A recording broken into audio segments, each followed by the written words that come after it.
गाड़ी फरोख्त करते हुए अब शहरियों को गाड़ी की फिजिकल इंस्पेक्शन के लिए एक्साइज दफ्तर जाने की जरूरत नहीं। गाड़ी की नंबर प्लेट की फ्रंट से, बैक से और उसके चेसिस नंबर की तस्वीर जो है वो लेके ई पे पंजाब के ऊपर आप अपलोड कर दें। बायोमेट्रिक किसी जगह पे करवा सकते हैं।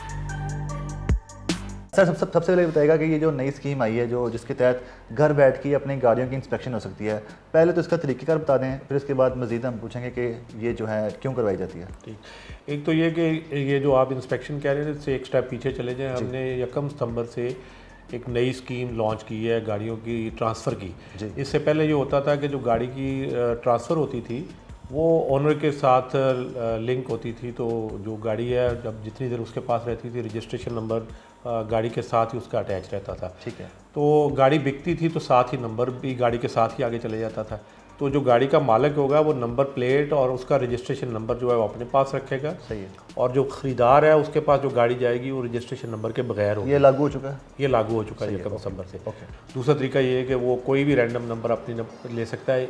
तीसरा तरीका ये हो सकता है कि वो जो गाड़ी उसके पास घर में कोई पहले उसने बेची हो और उसके पास कोई वेकेंट नंबर हो तो वो नंबर अपनी गाड़ी के साथ अटैच करवा सकता है। अच्छा, सही अब इस प्रोसेस को जब ये अडॉप्ट करता है तो हम गाड़ी की ज़रूरत होती है कि जो नया परचेज़र है जो गाड़ी का उसकी गाड़ी की इंस्पेक्शन हो, पता चले कि गाड़ी वाकई बिक गई है या नहीं बिक गई। तो उसमें हमारे दफ्तर में बड़ी महदूद आपको पता है कि जगह होती है कि इतनी सारी गाड़ियाँ, हमारे तकरीबन 800-900 गाड़ियाँ डेली ट्रांसफ़र होती हैं। तो अगर इतनी गाड़ियों के हमारे दफ्तर में जगह ही नहीं अगर आ जाए तो वो लोगों के लिए भी बड़ा प्रॉब्लम होगा। और हमारे जो स्टाफ है वो भी महदूद है और अगर वो इंस्पेक्शन करना शुरू कर दे तो लोगों के कई घंटे में हम बर्बाद हो जाए। बिल्कुल। तो हमने पब्लिक की फैसिलिटेशन के लिए ये किया है कि वो अपनी गाड़ी की नंबर प्लेट की फ्रंट से, बैक से और उसके चेसिस नंबर की तस्वीर जो है वो लेके अपलोड कर दें हमारे सिस्टम के ऊपर या हमें सेंड कर दें, हम आप उसको अपलोड कर देंगे। वो कहाँ पे अपलोड करना है? वो अब जो हमारी ऐप है ई पे पंजाब की, जिससे वो पेमेंट करते हैं ट्रांसफ़र की, वही आगे आपको प्रॉम्प्ट कर देती है फर्दर ट्रांसफ़र के लिए। मतलब अगर आपने ट्रांसफ़र करवानी है तो ई पे पंजाब सबसे पहले डाउनलोड करेंगे। ई पे पंजाब के ऊपर आप excise and taxation department select करेंगे। एक्साइज एंड टैक्सेशन डिपार्टमेंट के आगे जितने फंक्शन हैं वो आ जाएंगे, उसमें आप ट्रांसफ़र ऑफ व्हीकल पे जाएंगे। तो ट्रांसफ़र ऑफ व्हीकल के ऊपर आपका गाड़ी का नंबर डालेंगे तो आपकी गाड़ी का जो पर्टिकुलर है वो आ जाएंगे और फिर अगला प्रोसेस शुरू हो जाएगा। ठीक है। उसके बाद फिर वो पेमेंट कर देता है। पेमेंट करने के बाद गाड़ी जो है वो फिर बायोमेट्रिक होती है, सेलर का बायोमेट्रिक होता है, परचेज़र का बायोमेट्रिक होता है। पेमेंट चूँकि हो चुकी होती है वो हमारे दफ्तर में उसका प्रोसेस होगा। ट्रांसफ़र जब कंप्लीट होगी तो नया परचेज़र जो है उसको हमारे दफ्तर में आए बगैर उसके घर में कार्ड उसका पहुंच जाएगा।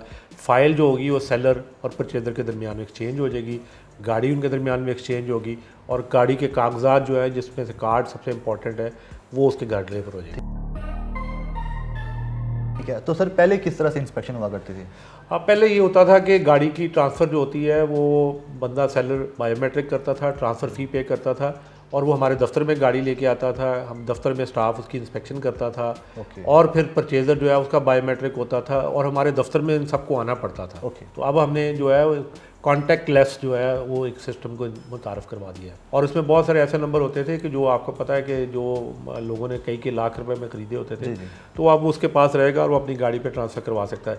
तो ये सारी की सारी स्कीम का हिस्सा है। इसके अंदर जब हम इस स्कीम को लॉन्च करने जा रहे थे तो इसके अंदर फिर हमने देखा कि और पब्लिक के लिए क्या क्या फैसिलिटेशन कर सकते हैं। और सबसे इंपॉर्टेंट फैसिलिटेशन यही है कि जो उसको दफ्तर में आए बगैर ट्रांसफ़र फ़ीस भी वो ऑनलाइन पे कर सकता है, इंस्पेक्शन भी वो ऑनलाइन खुद करके उसको अपलोड कर सकता है और जो गाड़ी के बायोमेट्रिक है वो भी हमारे दफ्तर से बाहर किसी जगह पे करवा सकता है, नादरा के ऑफिस में करवा सकता है। तो ये 3 कंडीशन पूरी करेगा तो गाड़ी ट्रांसफ़र होगी उस तरह। ठीक है। अच्छा सर, अभी बताएगा कि ये जो आपने बताया जो गाड़ियों की इंस्पेक्शन के हवाले से कि घर बैठे ही किया जा सकता है ई पे ऐप के ज़रिए, इसमें कौन कौन सी गाड़ियाँ जो है शामिल हैं? मतलब कि एक होती है पब्लिक ट्रांसपोर्ट होती है, एक प्राइवेट होती है, फिर गाड़ियों में 2 व्हीलर, 3 व्हीलर, 4 व्हीलर, ये सारे शामिल हैं? सारी शामिल है। जब आप गाड़ियों का जिक्र करते हैं तो हर किस्म की गाड़ी इसमें शामिल है। बहुत सी ऐसी गाड़ियाँ जो किसी जो चलाने वाला गाड़ी उसके नाम पर रजिस्टर नहीं होती या अपने उसने नहीं करवाई होती, तो उस कंडीशन में क्या है? ये स्कीम लॉन्च इसीलिए की गई है कि लोग ओपन लेटर के ऊपर ट्रांसफ़र जो है गाड़ियाँ ले लेते थे और चलाते रहते थे। तो जब सेलर गाड़ी को बेच देगा और परचेज़र के पास गाड़ी का रजिस्ट्रेशन नंबर ही कोई नहीं होगा तो वो फौरी तौर पे भागेगा एक्साइज ऑफिस में जाकर रजिस्ट्रेशन करवाएगा और अगर वो किसी फेक नंबर के साथ या पुराने नंबर के साथ करेगा तो उसके ऊपर क्रिमिनल केस बन जाएगा। आप पहले कुछ अर्से से काफ़ी ज़्यादा नाकाबंदी होती रही है एक्साइज की तरफ से, अभी नाकाबंदी क्या हो रही है? देखिए ये अभी रिबेट पीरियड चल रहा है। इस रिबेट पीरियड के अंदर जो है वो लोगों को हम एक सहूलत देते हैं कि अगर वो टैक्स पे करते हैं तो उनको रिबेट मिलता है। तो इस पे वॉलंटरी कंप्लायंस जो है वो हम उसको इनकरेज करते हैं, लोग खुद ब खुद अपना टैक्स पे करें और सड़कों पे जाके हमें रोकना ना पड़े।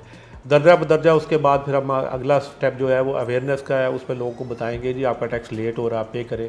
उसके बाद अगला दर्जा जो है वो ये है कि हम गाड़ियों की फिर सड़कों पे रोक के इंस्पेक्शन करेंगे और गाड़ियाँ बंद करेंगे जिनकी टैक्स पेमेंट नहीं होगी। ठीक है सर, पब्लिक के लिए एक आखिरी सवाल पूछना चाहूँगा नंबर प्लेट के हवाले से। चूँकि नंबर प्लेट्स इशू नहीं हो रही, तो नंबर प्लेट इशू ना होने की वजह से जो कोई शहरी अपनी मर्ज़ी की कोई सी भी नंबर प्लेट लगाता है या नहीं लगा कर निकलता, तो क्या वो कानूनन जुर्म है? फिर भी वो कानूनन जुर्म है। और दूसरी बात ये है कि अगर नंबर प्लेट हम इशू नहीं करते तो हमने, इसका मतलब ये नहीं है कि हमने लोगों को आज़ाद कर दिया नंबर प्लेट से। अब हमने उसको मार्केट में लोगों को चॉइस दे दी कि अपनी मर्ज़ी से जहाँ से प्लेट बनवाएं। उस पर सिर्फ एक कंडीशन है कि जो नमूना नंबर प्लेट जिसको हम कहते हैं, वो नमूना नंबर प्लेट है क्या, वो आपको नज़र आती है कि उसके डिजिट कितने हैं, उसका साइज़ कितना होना चाहिए प्लेट, वो रिट्रो रिफ्लेक्टिव होनी चाहिए, रात को चमकने वाली प्लेट होनी चाहिए। ये ख़ास तौर पे अपने व्यूअर्स को ज़रूर बताएं कि नंबर प्लेट जो है वो रिट्रो रिफ्लेक्टिव होनी चाहिए, क्योंकि उसकी सेफ्टी एलिमेंट भी होते हैं। रात के वक्त गाड़ी अंधेरे में जा रही होती है तो नंबर प्लेट उसकी चमक रही होती है, और फिर वो कैमरा के साथ भी रीडेबल है, तो इसलिए वो उसके मुताबिक ही नंबर बनवानी चाहिए।